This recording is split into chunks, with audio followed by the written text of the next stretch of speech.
Hello, everybody. Okay, so the Husky is at the point where I can't really work on it because with I'm doing these videos because there's just all I got left is like delicate stuff, and because I'm doing today is doing week 7 of signed comics, I thought I'd do a comic book page. I bought this from Wayne Foster at the show this summer, and you can see where this was for whatever reason, I don't know whether it lined up or whatever reason was. Uh, Here you see some splotches of ink from when he was either working on it or I don't know, whatever. But so we've got some ink splotches, but we're going to work with those. And when I'm done with this piece, you're not even going to notice these ink splotches. We're going to incorporate it into it. So we're actually, let's see here. We'll start over here. So we'll start over here. And like I said, we've got week 7 of signed comics, and that is day 40 through day 46. And day 40, it was Captain America number 32, signed by Jerry Ordway. And I got to tell you guys, I really was excited to have Jerry sign this issue. This is one, the story in it is, and right when I posted this one, I got a lot of people commenting about this issue. Not specifics about the issue, but like how oh, Captain America and the Howling Commandos. I really like Jerry Ordway's stuff, and I was like, this is a great issue. Make sure if you don't have it, go get it. So I wanted to, so I didn't tell anything, but here's what it is. What was so good is uh, Captain America, a Shield agent, has come up to Captain America and says, "There's an emergency. You need to come with me." And they get into one of the Shield flying cars. And almost as soon as Captain America gets in it, he realizes that, hey, you're a data analyst. Who are you? And the guy's like all panicky, and you can tell he's not like a field agent. And he's like, it's really important. You got to come with me. I need you. It's really important that you come along with me. And Captain America's about to start fighting him, and all of a sudden Nick Fury shows up on the view screen of the flying car, and he goes, Cap, you need to go with him. And he's like, what, Nick, what? And he goes, trust me, you need to go with this man now. I'll deal with him later. And so Captain America and him fly, and I don't remember whether it's a hospital or to his house. He goes, and here he finds out that his father was a World War II soldier who fought at the Battle of the Bulge. And here, apparently, he fought with Captain America at Battle of the Bulge. And the story is about that, about fighting at the Battle of the Bulge and with the Howling Commandos. And at the end of the story, of course, the soldier, the World War II veteran, he passes away. And it was just a very, very strong, touching story. It really, when we talk, how like they talk about how like we have an entire generation of warrior is passing away in front of us. They're absolutely right. It was amazing uh, how well done this story was to really hit home how these guys who gave everything for their country, how they're slowly passing away. So, but that's the reason why I wanted this one to be I wanted this one to be shown to you guys from the signed collection. And so after that, the issue after this was Combat Jacks #1. Now, this is one of my favorite independent. It was a crowdfunder. It was before really crowdfunding became really big. It's Mark McKenna's idea, and I really liked it. This issue is issue #1. The cover was done by Billy Teen Sensation Tucci, and so when I bought this from Mark at the Baltimore Comic Con, here Billy had already signed it. I was like, ah, darn. But I got Mark to sign it, and then later on, years later, I got the penciler, Jason Brody, to sign it also. And I remember Mark saying, like, it is completely a like B movie, like how like like Attack of the Killer Tomatoes. It's that type of thing, and it was just I enjoyed it so much. How you have this bug hunt aliens story going on, but they're fighting alien pumpkins or alien jack o' lanterns, if you will. And I really enjoyed this. It's still one of my favorite stories. The only thing, and I did tell Mark this, or not? Yeah, I told Mark this when I saw him later on. When I think it was after issue 2 came out, was to tone down the profanity. He's dropping too many f bombs in the dialogue, and I told him, I said, how this book, because he has another series of books called Banana Tales, which is about a little monkey that thinks he's afraid he thinks he's a banana. And I told him how Combat Jacks is a great like next level story for kids to read, but that the profanity would prevent me from like offering as an idea for the next level up for readers. So like I said, and he kind of said that yeah, I did tone it down, but I just if he even if he had like you know like Battlestar Galactica, they had frack as the substitute for fuck. Because there's so much in that, I told him yeah, if he gotten rid of all the a lot of the profanity, it would make a great like next level reader of comic book fan. But I really do enjoy this. If you have a chance to see Mark at a show, I would definitely advise you to get this book. So um, the next book after this was Cross Gen Chronicles, and it was number 4, I think it was. This one was now a lot of people say bad things about Cross Gen. I was not a big fan of Cross Gen. In fact, the only books I bought when they first came out on the shelf was uh, the Cross Gen Chronicles that were done by George Perez. This particular one was, I guess, prelude for the one title of, I think it was like Soulless.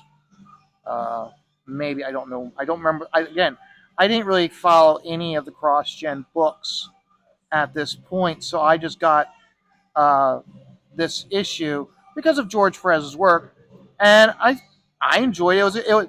It was a good like introduction to the characters. So if you liked it enough to get the monthly book they had that they become, so it was basically your main character. It was like his origin story in this against this alien reptile species.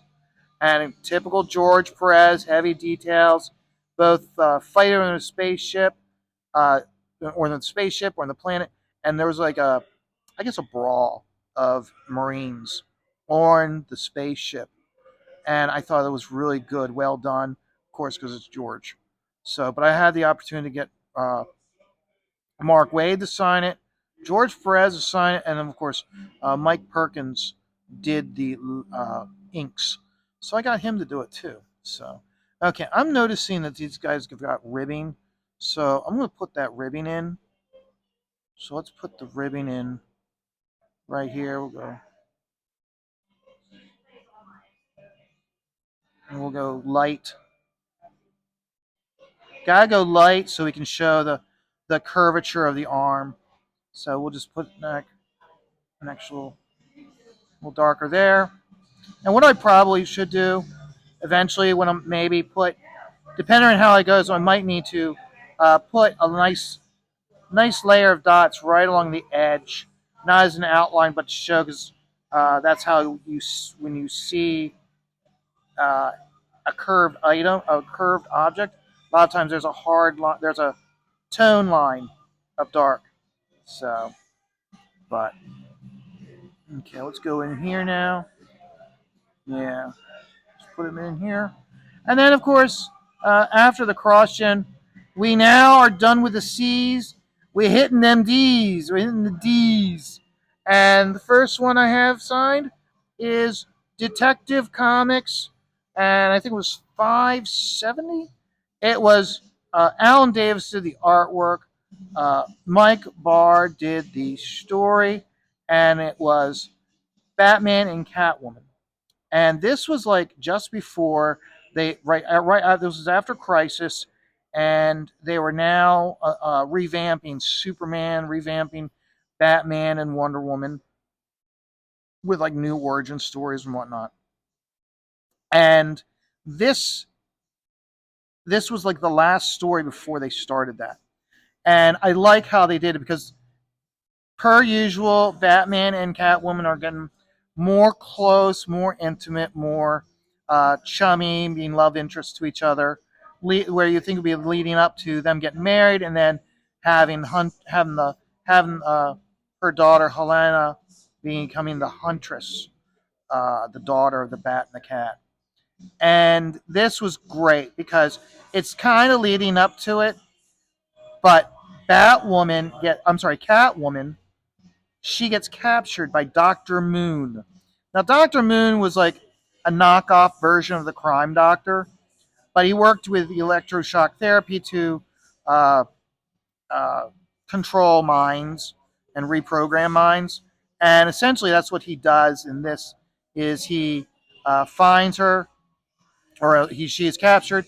He is brought in and he reprograms her. So that way, when Batman uh, rescues her, she is not, oh, thank you, Bruce. Thank you so much. She's like, and she's like attacking him, and she's like, like, I don't need you. You're holding me back.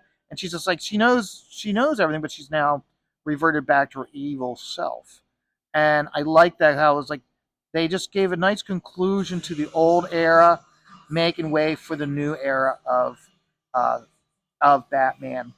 So it was, like I said, it was a nice little way to say how, like, nope, we can't have those two. Can't end. Batman can't have a happy ending, and we'll now go to the new version of retelling his origin story. So, but like I said, I liked it. I thought this is a really good issue to just put a conclusion to the old way, giving way to the new guard. And so having the opportunity to have both Alan Davis and Mike Barr, and I've only met them once, and these were the books that I wanted them to sign. So, and then after that, we go into Detective Comics. I can't remember what the issue number is specifically. I think it was 560. No, I can't remember. I'm sorry, guys. You'll have to look it up on Twitter and see what the what issue number was. But this one, it was Tom Lyle and Scott Hanna did the artwork. Never met Tom Lyle because he passed before I got a chance to meet him at a show. Uh, wish I had. It's the one, him and Paul Ryan are the two artists I never got to meet, but I wish I had. So this one I had signed. This was actually the first appearance of the spoiler, and right in the very beginning, they make it known that she is Cluemaster's daughter. And so she is helping Batman. Batman's not happy, but he's like, it's kind of one of those where it's like, well, you're going to fight him on your own. You've done so much work on your own already. Might as well just kind of keep an eye on you while we take care of this. Your dad. But it was the first time we saw a spoiler, and again, that's where she is, and right off the bat, she was like a favorite character of mine. I like the costume design. I think when they did the New 52 and they redesigned her, I think they failed. I don't think they did a good job with recreating her costume. I thought it was just perfect the way it is, with a hood that covered her entire face. And you really did it in such a way that when you saw uh, how Tom Lyle and Scott Hanna did it, they didn't make it so it was like obvious that this is a female. This is just a young individual. It's not until like later in the story that you find out that this is a girl. So, but no, I liked it. I've always liked Spoiler from the very beginning, and so of course her first appearance, one of my favorite characters. Of course, I'm gonna have It's signed, and I'm going to show it off to you guys. Now, the following issue after that was 652. 652. This was Graham Nolan in the very beginning of his illustrious career, working for DC on Detective Comics. The reason why I got this one was because it has Batman and the Huntress. Now, this is the revamped Huntress, where she is the daughter of a crime from a crime family. She is not Batman's daughter, and this again is a good one because in a later story you find out much later. It was actually done by Lee Weeks did the pencils, Bill Sienkiewicz did the inks, and it was Huntress fighting criminals on an elevated train, and Jim Gordon was on the train. And at the end of the issue, uh, it's revealed that, like, Batman, of course, they've made it very clear, even in this issue 652, Batman doesn't really approve of Huntress. Well, here what it was is that all of this with him not approving of her, fighting crime and whatnot, it's revealed that the reason why is because this takes place after the Joker has paralyzed Barbara Gordon. And because of what happened to Barbara, Batman doesn't want to see another person be paralyzed and be hurt doing this crime fighting. And at the end of that Justice League, at the Batman Chronicles issue, Jim Gordon says to Batman on the platform, he goes, "I understand why you don't want her to be doing this." And Batman kind of alludes to I don't want what happened to her to happen with what happened to Barbara. So, but this issue here, it was one of Graham's early issues, and you can tell because he'll do all this graffiti uh, on the walls, and he puts in like Denny's, like Denny's here. Chuck is cool. I mean, he just puts different type of comic book art or creators as spray paint graffiti on the walls. There's also a image. I don't know if it was this issue or the following issue, where they're at a carnival, and in the image, you can see this guy in the foreground with his wife, and the guy's got his daughter on his shoulders. And you can tell, because of having met Graham, you can tell that this is actually Graham carrying his daughter on his shoulders, and Julia's by his side. So I found that to be, but I had gotten the 2-part issue. I did not get that because Graham Nolan uh, did the uh, did the issue. I did it because it was one of the first interactions of Batman and Huntress after her miniseries, or after her series, because I think it was like her. She had a. It wasn't a miniseries; it was a series, but it didn't last long, more than like 14, 15 issues. So, but no, I like this. I like this issue. Thought Graham did a good job with his pencils. Scott did a great job with the inks. I always noticed how Scott really tightens up Graham's pencils when he inks him. And I have to say, being a person with style of artists I like, I really appreciate the work that Scott Hanna did with uh, Graham's pencils. So, and as you can see, I'm kind of putting this white space in to create the seams of the armor. So we're going to do that again here. We're going to have it tight, but we're going to pull it in here close. We got to add more ink to the nib.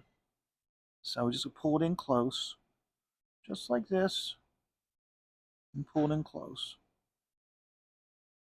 So that works nice. And I think what I'm going to do here is I'm going to have it start here, but up here I'm going to blend it in, so that way it becomes one thing.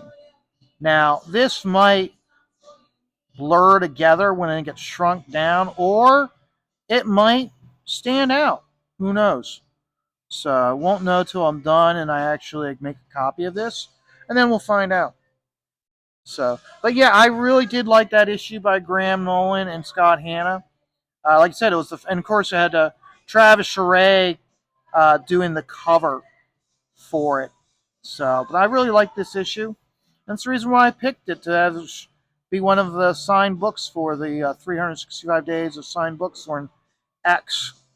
So, and then after that, the last book for the week is Doc Savage #1, written by Denny O'Neil, who signed it, and artwork by Adam and Andy Kubert.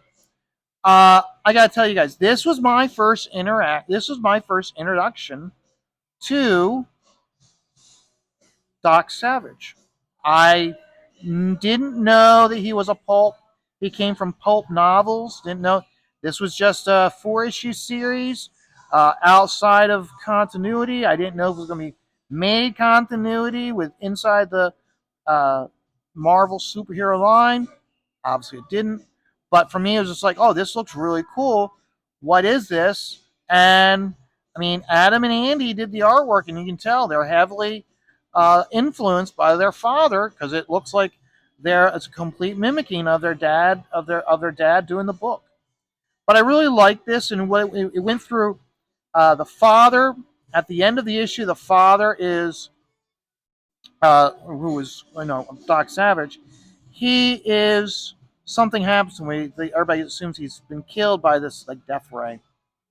And at the end of the issue, it is revealed that he's had a son. In the second issue, the son is he's not like he's one of those where it's like he knows about his father and he's being smothered of living under the shadow of his father.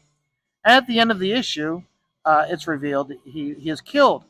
But it is also revealed at the very end of that issue that he has had a son. So now we've got a grandson to Doc Savage, and the last 2 issues are about the grandson.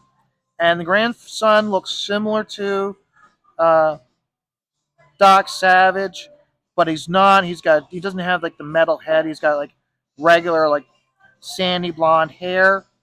And the adventurers are who would attend Doc Savage Orin adventures.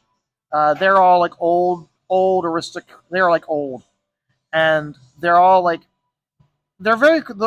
critical of the grandson that they refer to him as he's like thin blood because he's a third generation removed or second generation removed from his father, from his grandfather, and he's just not expected to be able to meet the expectations of his father.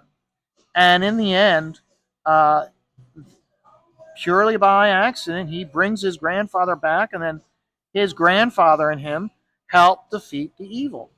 And I enjoyed it a lot. The artwork was tremendous, and like I said, I just was like, I had issues. I think issue 3 or 4. I had that signed by Adam, so I wanted issues 1, 2, and 3 signed by Denny.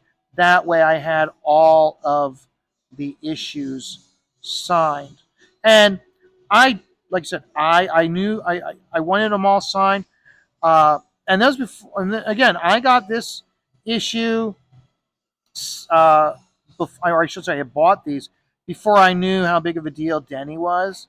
It was just he was the creator. It wasn't until much later. I mean, I only always knew that he was like a bigwig within Marvel, uh, but it really wasn't until until like Graham started telling all of his stories, I realized how big of a deal Denny O'Neil was. He was just a veteran in the industry when I had him sign it. So, but I'm very happy to have all of these issues signed by the individuals I've gotten signed. So, and I also look at it this way as again, this is why it all comes down to get the books signed that you want signed. Don't get a book signed because this one could earn, this one could be worth a lot of money in the future. If you're going by that route, you're not. It's not going to work out. So I always go by, okay, if I've got the two books in front of me, which one did I enjoy more? This one? Okay, get this one signed. Just like when I had that issue signed by the Canterbury Cricket by Morags Morales. Okay, that one's never going to have any value, but I really enjoyed it, and I liked his artwork on it. I liked the story. It was a standalone. I don't need to worry about a whole bunch of continuity of the character, and that's the reason why I got it signed, and I don't regret it one bit. Same thing as like of all the stuff that I have that Denny's done, I am very satisfied and happy with the fact that this issue of Doc Savage is the one I have signed. So, okay, I can see already what I need to do is I need to add a thin layer of dots right here. First of all, I need to darken this. Almost put a hard line on that. And then what we're going to do is go in here, go up here, and just put a nice little screen of dots, almost like we were putting a Zipatone screen. Which remember, that's the reason why what led me to doing this inking with dots is because of my enjoyment of Zipatone, and it came down to uh, wanting to use Zipatone and it's not available. And then once I started experimenting with the dots, with doing the lighthouses and seashells, that's where I was like, how can I apply this to comic books? And that's why when I do these pages, whether it be for Scat Investigators or this over someone else's artwork, I just do exclusively do the dots. So, no, I think that's pretty darn good. I think that's really coming along. It's really and yeah. So, guys, tomorrow you'll get part 2 of this. And now I know that that Mark Fosher, who's the one who I bought this from, he's actually going to be up at a comic convention up at Penn State in the very beginning of March.